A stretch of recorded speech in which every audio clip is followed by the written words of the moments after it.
Каяктагы мындай сен колуңан кандай эмне келет тургансың деп атпайбы? Аны айттым ошондочу. Жаман сөз. Жаман деле сөз эмес болчу, баягы эркектердин урушуп кеткенде айта турган сөзү болчу. Ошону айтып коюп эле. Атиги жерде болсо чачын эми мен билбейм, азыркы кезде мода кандай.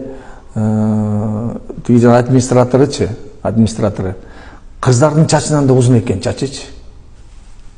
Өрүп алыптыр да. Чыдабай айттым, мен өзүм келип сенин чачыңды алып берейинчи.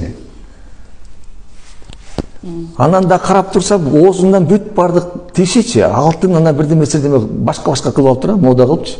Айттым, мен да тишиңди санайынчы, канча алтын бар, канча эме десем бар, туура эмес эметип койгон болсо аны чыгарып ийиштир да. Ал жерде көрүп эле турган. Эмоционально мен эч ким жок эле деп айтып аткам да, алар чачсыз болбойт алар. Кыргызда мындай чач коюп, этиги узун чач коюп алыптыр да, эркек болуп алыпчы. Же искусственный чачпы, же эмеби. Билбейм, айттым, мен келип өзүм чачымды сени алып берейинчи деп айткам. Анан ошентип өзүмдүн охранам бар азырчы, мен жалдап алдым. Азыр бардык биз алган мекемелерге мен охрана коюп атам, себеби уурдап кетип атышат, тинтип атышат, сындырып атышат.